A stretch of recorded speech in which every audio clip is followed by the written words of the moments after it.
Welcome to Russian History Retold, episode 254, From Russia to the Soviet Union, The Transition, Part 3. Last time, we covered the period from the time right before the abdication of Nicholas II until the day that the Bolsheviks took control of Petrograd and Moscow.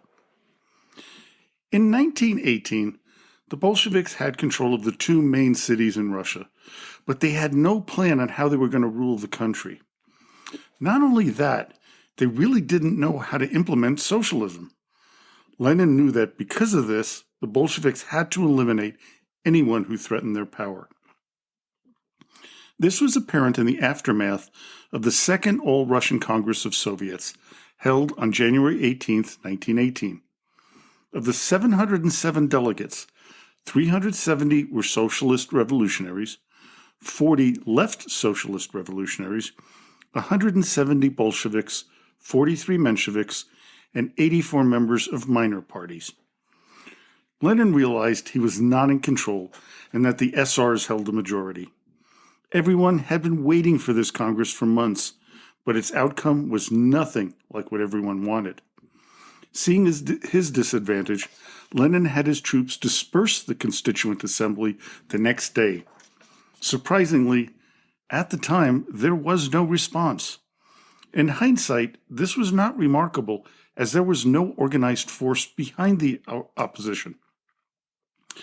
There was a significant reason for no response, and it was in the brilliant rhetoric and actions that the Bolsheviks took.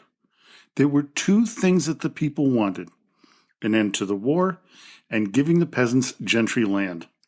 While the war would take 2 months to resolve itself with the signing of the Treaty of Brest-Litovsk on March 3, 1918, the war was pretty much over for the Russians in December of 1917 due to an armistice with the Germans. Still, the cost of the treaty was immense. Famed Russian historian George Vernadsky said, quote, "The peace conditions were disastrous to Russia. The Ukraine, Poland, Finland, Lithuania, Estonia, and Latvia received their independence. Part of Transcaucasia was ceded to Turkey. Russia lost 26% of her total population, 27% of her arable land, 32% of her average crops, 26% of her railway system, 33% of her manufacturing industries, 73% of her iron industry, and 75% of her coal fields. Besides that, Russia had to pay a large war indemnity." You would think that this was disastrous to Russia, but I would argue that Lenin may have been brilliant in his negotiations. The Bolsheviks were nowhere close to being in command of Russia. They were also about to embark on a civil war. If they had to gain control of the country, it would have been more difficult had they fought for all that other territory.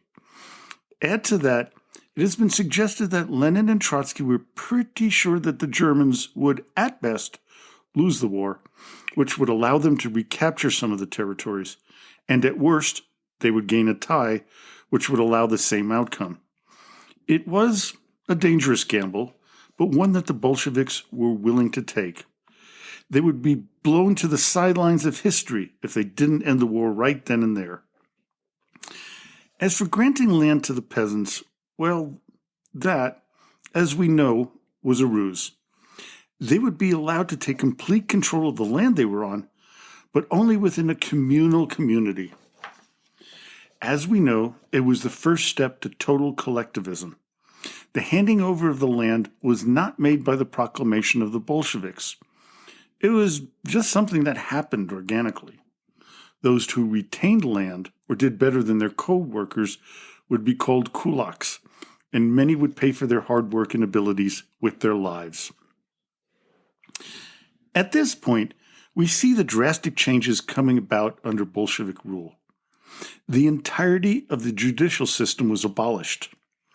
Its replacement would be revolutionary tribunals and so-called people's courts.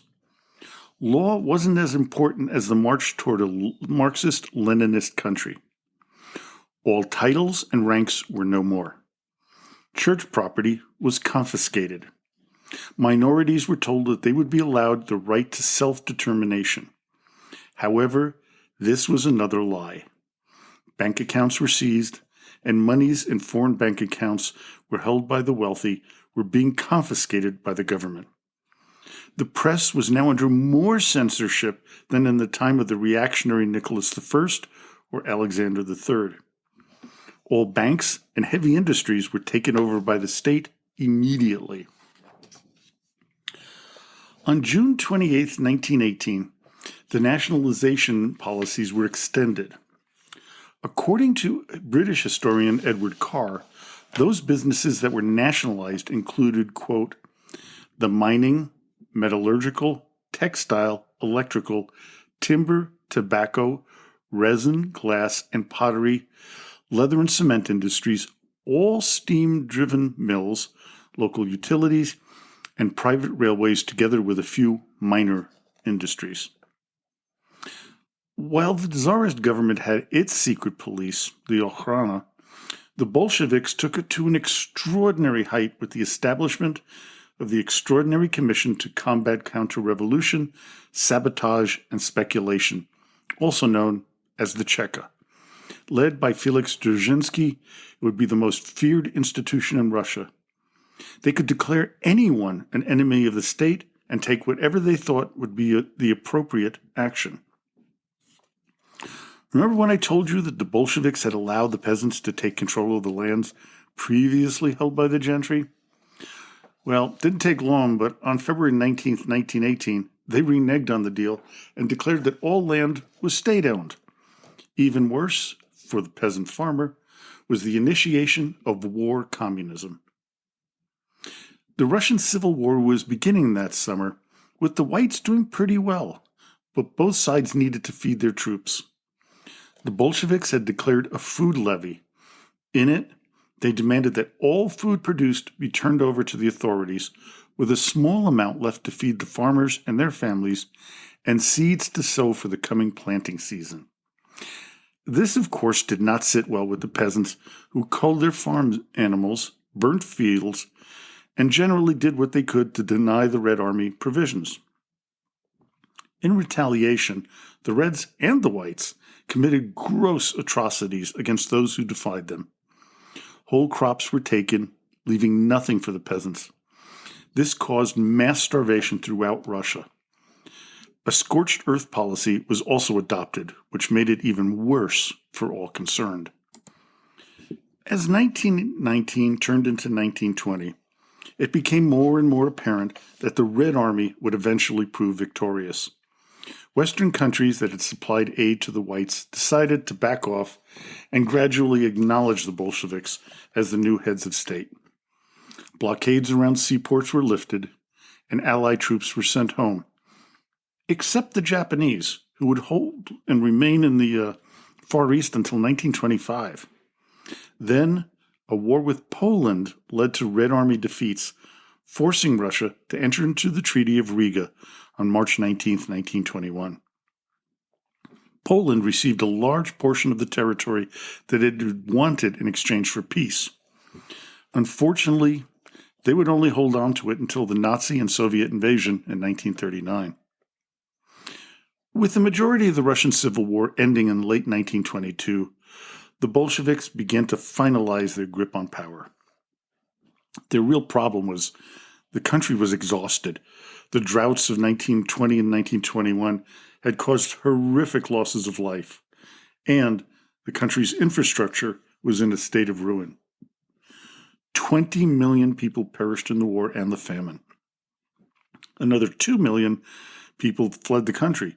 Many were the most intellectual and industrious. Their financial system was in ruin as well. In 1914, you could get $1 American for 2 rubles. In 1920, it was 1,200 rubles for $1. After the Civil War, there were hundreds of peasant revolts on farms throughout, and the anger of the urban workers was also on the rise. This would culminate with the rebellion starting on March 1, 1921, at the Kronstadt Naval Base.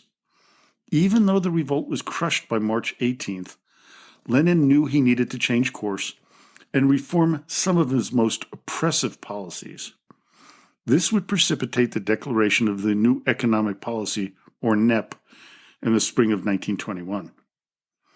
Before NEP could even be implemented, the Bolsheviks needed Western aid, and they needed to be recognized as the legitimate heads of Russia. Additionally, they needed to open trade with the West, as there were countless resources that the Bolsheviks couldn't produce. Finally, they needed the capital to rebuild the country after the Civil War. However, they also needed to stick to their Leninist Marxist integrity. They would accomplish this by coming up with justifications that, in hindsight, seemed pretty absurd. Lev Kamenev would write in March 1921, before the signing of the Anglo-Soviet trade agreement, quote, that the foreign capitalists who will be obliged to work on the terms we offer them will dig their own grave. Foreign capital will fulfill the role Marx predicted for them. With every additional shovel of coal, with every additional load of oil that we in Russia obtain through the help of foreign technique, capital will be digging its own grave. Well, Lenin would add a year later, quote, do not forget that in recent years, the most urgent, daily, practical, and obvious interests of all the capitalistic powers have demanded the development, consolidation, and expansion of trade with Russia. And since such interests exist, we can argue, quarrel, and break off relations on some issues. In the end, basic economic necessity will force its way. We cannot be sure of the exact time, but we can confidently predict that progress will be made. So basically, the Bolsheviks were saying, yes, you'll lend us money, but it'll come back to bite you. Karl Radek would further go on to argue, quote, capitalism is capable of adapting itself to varied conditions. If the conditions in Russia are impregnable, and if, at the same time, the capitalists are guaranteed some profit, they will toe the line. George Kennan, in his 1960 book, Russia and the West under Lenin and Stalin, writes the following, quote, it boils down to the fact that you had here a regime, the attitude of which toward Western governments, psychologically and politically, was equivalent to that which would prevail toward an enemy in the time of war. This regime was indeed waging, on every front except the overt military one, every form of welfare and warfare that it knew how to wage, and with the most deadly intent. Not being at the moment in position to pursue open military warfare with any prospect of success, it attempted to make a virtue of this relative helplessness and demanded simultaneously all the advantages of normal political and commercial intercourse. Now, I began to ask myself, what did the Soviets want in trade, as they didn't have any private interest to contend with? No companies to sell products, and no commercial interests. Going back to Kennan's book, he says, quote, we should also note that in deciding what things to buy and what to sell, the Soviet government was not governed by normal commercial considerations. It regarded trade with the capitalistic world as a regrettable, temporary expedient necessary in order to enable Soviet Russia to achieve, within the shortest possible time, a state of economic and military self-sufficiency. For this, an infusion of capital goods from the West was recognized as necessary, and Moscow was prepared, since it had initially no credit, to pay for this as much as possible by exports of raw materials. But the aim of this limited exchange, I repeat, was the achievement of military-industrial autocracy. Soviet trade was this, in Soviet eyes, a trade to end trade. Well, now that the trade issue was settled, Lenin knew there needed to be an appeasement of the growing animosity over the shattered Soviet economy. NEP was his response. With all of the peasant rebellions, the Kronstadt uprising, and a series of strikes crippling an already devastated economy, something had to be done. While keeping the overall structure of the government controlling the larger industries, Lenin viewed the allowance of private enterprise, small plants that employed less than 20 people, and retail shops as a necessary retreat from the complete control of the economy. Also, instead of taking all of the crops or a large percentage from the peasants, they instituted a tax. After paying the tax, the peasant could sell what remained in the free market. This would conceivably lead to greater production, as there was finally an incentive to produce more. This, in turn, would create a whole new class of prosperous peasants I mentioned earlier, known as kulaks. The term means fist, or someone who held on tightly to what was his. In the next decade, it would be a negative connotation, as well as a target for elimination under Stalin. While the economic resurgence that the new Soviet Union saw was pretty remarkable, the change from the communist ideals frightened many in the government. During the 11th Party Congress held in 1922, no further reforms were to be tolerated. With the death of Lenin on January 21, 1924, the reforms brought on by the NEP began to disintegrate. In 1924 and 25, restrictions were placed on the so-called NEP men, who ran retail shops and small industries. By 1927, it's when the kulaks began to come under attack. When on December 27, 1927, Stalin gained control of the Communist Party, the wholesale change to the collectivized economic system would take hold. The new economic policy would be replaced by the endless 5-year plans. The first 3 would begin in 1928 and end with the invasion of the Soviet Union by Nazi Germany in 1941.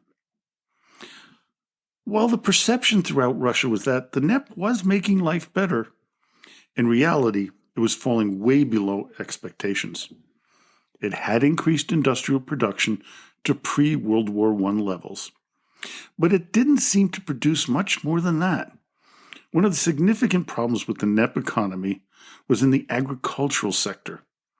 The amount paid for the farmers' products was way below the cost of manufactured consumer goods.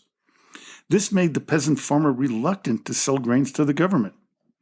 This, in turn, created problems for the Bolsheviks as it stimulated hostilities within the underfed cities. There was growing frustration, especially amongst the rank-and-file members of the Communist Party. What had they fought so hard for and had so many of their comrades die in the just-ended Russian Civil War? Well, based on an excerpt from Fyodor Gladkov's 1925 novel, Cement, this is how the situation was viewed. Quote, "I don't know where the nightmare is. And those years of blood, misery, and sacrifice are in the bacchanalia of rich shop windows and drunken cafes. What was the good of mountains of corpses, so that scoundrels and vampires should again enjoy all the good things in life and get fat by robbery?" The propaganda machine went to work when Stalin invoked the first 5-year plan. They came up with a slogan that was to change Soviet society. It was socialism in one country.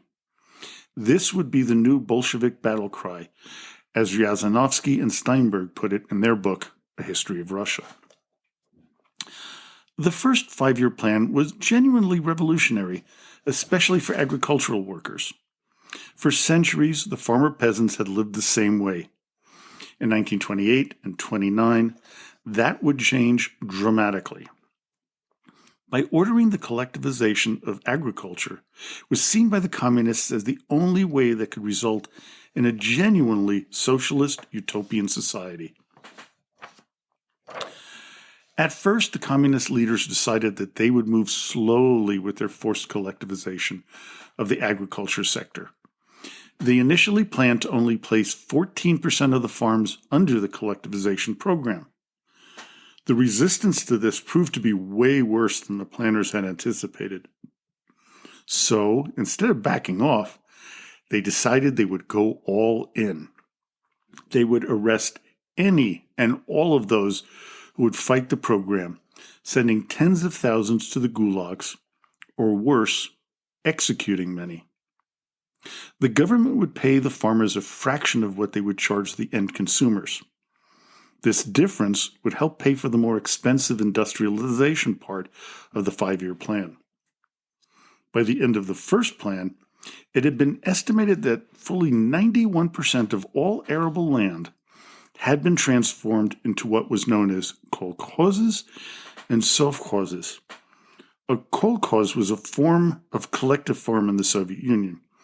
Kolkhozes existed along with state farms, also known as sovkhoz. While those responsible for the first 5-year plan thought that this collectivization would reap significant benefits and create far more agricultural goods, they were surprised at how bad it turned out.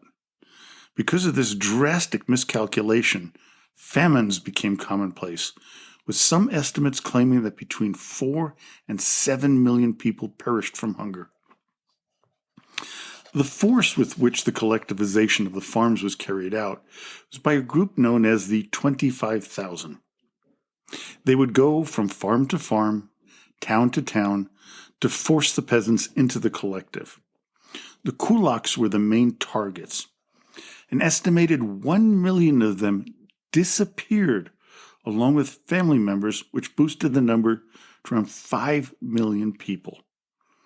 In addition to the missing people, the farmers decided to slaughter their livestock instead of handing them over for nothing. Here are some of the numbers from Yazanovsky and Steinberg. Quote, thus, from 1929 to 1933, in the Soviet Union, the number of horses in millions declined from 34 to 16.6, of cattle from 68.1 to 38.6, of sheep and goats from 147.2 to 50.7, and of hogs from 20.9 to 12.2. The industrialization of Russia was the most crucial aspect of the first 5-year plan. And while it accomplished its goals in only 4 years and 3 months, it didn't come without a lot of problems. It's been said that the achievement of all of the planner's lofty goals was met with lots of production, but drastically short of quality. Well, someone had to be blamed, and it sure wouldn't be the Bolsheviks. They blamed wreckers, bourgeois experts, and others who were not fully engrossed in the communist ideology. This was more than an economic purge. It was a social one. It was also a cultural revolution to fundamentally change the way Soviet and Russian society would operate. It was all about the state. The Soviet way of life was being ingrained into the hearts and minds of everyone. For those who resisted, well, we know what happened to them. I've covered enough of that today. The change in the world of the czars was oh so different for the people, and yet it retained a lot of the bad sides. Bureaucracy still ran the country. The elite was still in charge and had all the privileges, just different people occupied the positions. Censorship was stricter than ever, even under revolutionary czars, as I mentioned before, like Nicholas I and Alexander III. Farmers were still poor and under control of those above them. Life was still hard for the average Russian or Soviet citizen. It was just different, as more and more of them were part of the Industrial Revolution and lived in more significant numbers in the cities than ever before. In my opinion, the safety and comfort of the church were always amongst the most significant changes. The Russian people always had a hard life. Then they could use the church to answer questions about why their lives were so hard. Now the communists just used scapegoats to blame for their problems.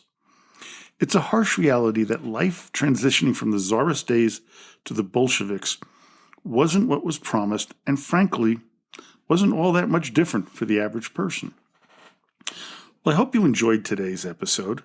Join me next time when we head to the 1980s and begin talking about the transition from the Soviet way of life into the new Russian way.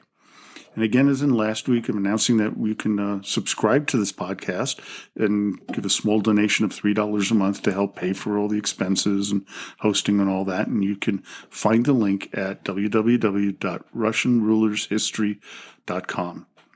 So, until next time, до свидания и спасибо за внимание.